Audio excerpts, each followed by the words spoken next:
Hello everybody and welcome back to my channel. My name is Gita Marie and this is a vlog. I have compiled some moments, situations from the past 2 weeks of my life. This is work related as well as what happens in my life, in my apartment, or some of it at least. And I have one thing that I've been looking extraordinarily forward to sharing with you, and it's my field trip interview with a company in Denmark that's doing something quite spectacular. So take it away, Past G. The kitchen looks mad today because I am making a recipe for a campaign that I'm filming. This is the dish and this is the mess that came with the dish. I've already eaten 2 of them, hence the mess. This is a buckwheat blinis with a seitan muck duck inside. Then there's pickled red cabbage and a veil of orange juice. Look how much changes when you get it onto a separate plate. I wanted to do a whole grain inspired tiny little holiday appetizer, so this is what that is. It's also based on a recipe in my book. I've already eaten 2 of them, but I can definitely go for another. Banger. If you want, this recipe is not going to go up on my website, but you can find it on Instagram in Reels.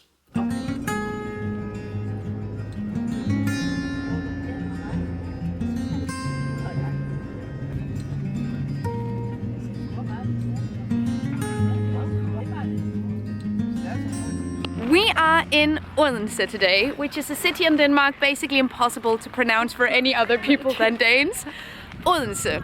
Anyway, we're here to visit a brand, a company called Onflow, which is a play on words in Danish. It's basically under consumption, but with a fun, cheeky play on words. I like it. And we're gonna talk to them about circular business models and production, because they are actually doing this. I've talked about this in theory in many videos, but let's go and actually see how it's done. They make tons of different kinds of home interior items, home decor, but they do it in a very specific way that I think a lot of other brands could learn a lot from. It'll be amazing!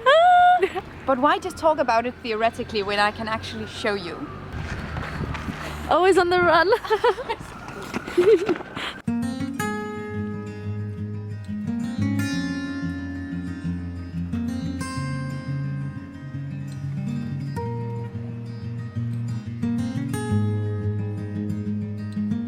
In Onflow, we make design without abundance. Our mission is to convert waste into new products via social workshops. Onflow's mission is to make design without abundance.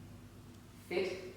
What products do Onflow make? Especially smaller interior objects such as cutting boards, hangers, hooks for coats, all kinds of minor things that you could imagine for your home, though we also focus now on making bigger furniture pieces like tables. This table is made with only 2% waste and can be flat packed to 5 centimeters in height.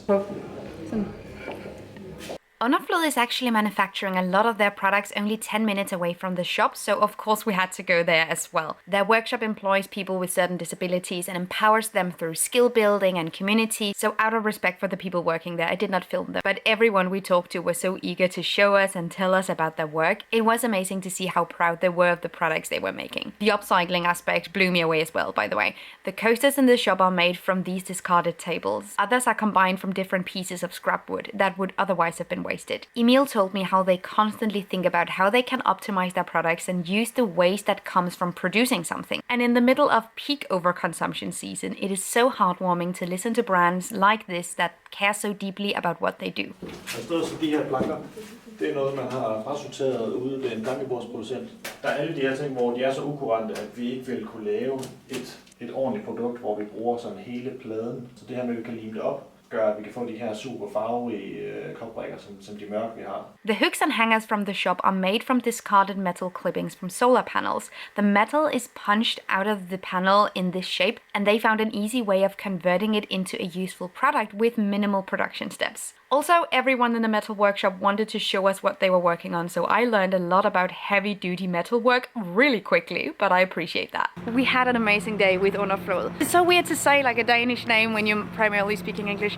We went to their workshop, we went to their studio. I am blown away. Now we are gonna go to Cafe Cosmos. I have been there before. I've actually done service with them right when my book came out. And we're gonna go back there, we're gonna chill. We have a few hours before our train.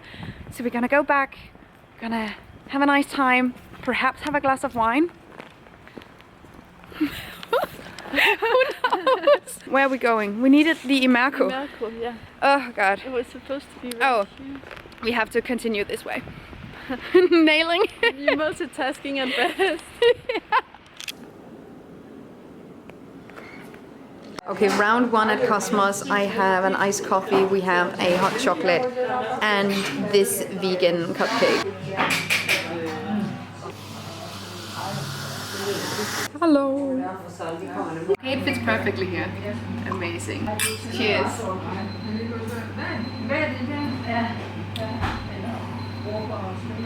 And we're tired Really tired. at this point. Yeah, we have 2 hours until the train takes us home. And we're just gonna work here. Hide from the world, hide from reality. Enjoying good food. Enjoying good food. Dinner is served. Oh goodness. Matilde is having a tomato soup with bread and herby butter, and I am having the remoulade burger. Look at that. Yes.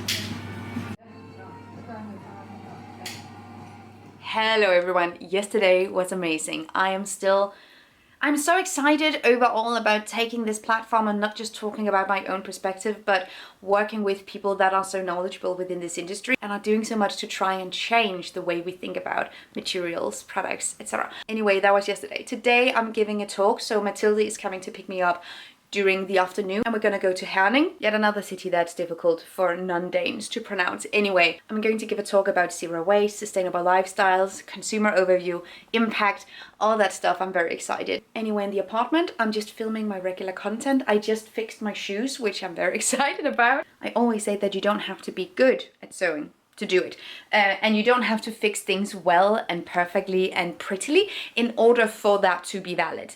So I don't know how to sew for shit, and I don't know how to make things look nice, but I do know how to repair stuff in a way where it works. So that's what I'm doing. Anyway, personal preference and aesthetic aside, I'm going to be talking a lot more about repairs because I am starting a repair series where we're going to talk to experts, study data, and just nerd it out. Probably way too cold to just be wearing a silk top. This vintage silk shirt has me in a chokehold. This is the vibe. Is it too casual? Maybe. It's starting to get dark so quickly. I hate it. Wow, it is so dark. It's Friday today. Yesterday was the talk. I didn't get to vlog a lot. I completely forgot that I had the camera. There was almost 100 people on a Thursday night in a library for this talk. I was excited about it. I was home at 11 and I just woke up. She's tired, but today it's a normal office day where I just get to edit my stuff, everything that I've filmed this week. I'm very excited about that. I think the editing part is often my favorite. One of the people that came to see the talk made this homemade paper. He also gave me some seeds, personalized with my name on it and everything.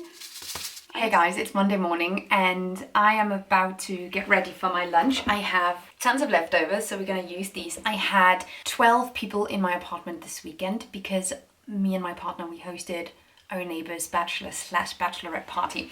And we decided to spend more money on drinks.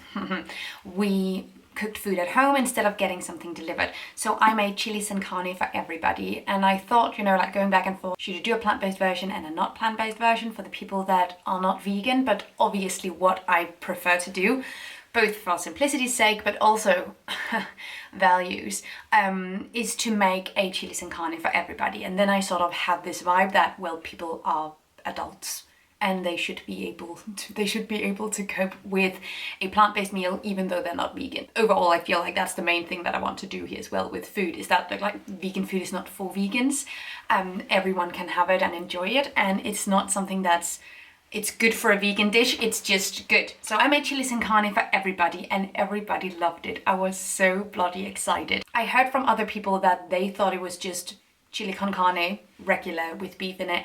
And when other people said, no, like she's vegan and like it's all vegan, they were kind of mind blown, and that is what we want to hear. I'm very excited. I have some rice here with as well. I know that's not technically how you serve chilis and carne.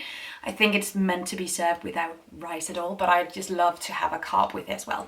Other than that, I use a plant-based soy and pea protein from a Danish brand, Naturally. I've shown you guys that specific product before. I also use it in my pasta dishes, and then I used black beans and corn. I also have like a secret weapon, which is liquid smoke.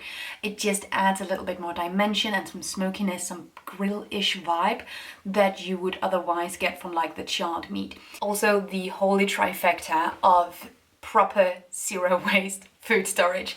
First of all, we have an upcycled jar, simply a jam jar from a supermarket. We have a reusable container. This one is plastic. Whether they're plastic or not doesn't matter. The important thing is that you let the food cool down before you put it into it, and you don't microwave it, because when you add heat to plastic, some of the chemicals in the plastic seeps out into the food. We don't want that. So cold food storage is fine, especially for shorter periods of time. And the last one is a stolen container. Stealing makes zero waste so much easier. So this is a stolen container from my downstairs neighbor. He'll get it back. It's a good thing that I love chili sin carne, because we have so much of it in the fridge now. I also added, and I haven't done this before, but I also added some quinoa to the rice, because I had that in the fridge as well from a salad I made on Friday. So just to eat that as well and not let that go to waste. But it's actually really tasty. It's getting colder and I'm stubborn as fuck.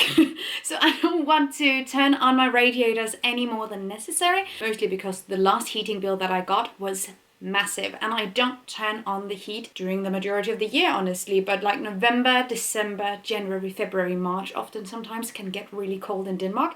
And while I do live in an apartment, so there are someone who lives downstairs and besides me, etc., it's just still really cold. I don't want to turn on my heating because of the heating bill that I got that was like twice as big as I anticipated. I'm both super cheap, but I also don't want to use the resources if I don't have to.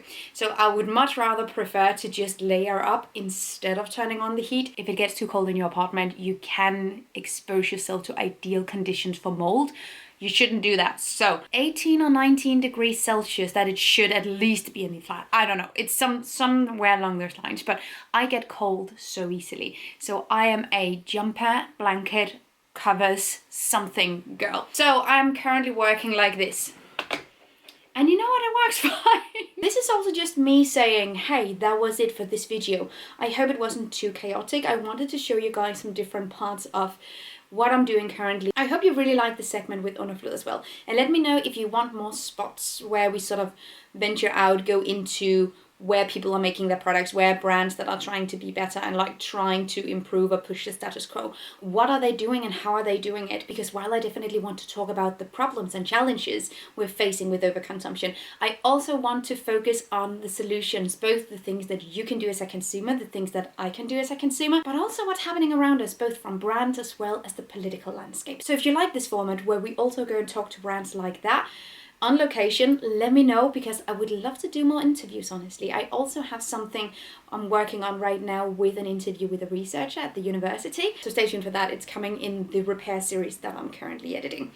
Anyway, that is it for this video. I hope that you liked it. If you did, leave me a thumbs up. That would make my day. And comment down below what you want to see, if there are any types of fields, industries, types of brands that you're more curious about. Should it be more interior design? Should it be beauty? Should it be food? Let me know what you're interested in and what you want to see more of. That is it for this video. Have an amazing day, and I will see you guys next time. Take really good care of yourselves. Until then, bye!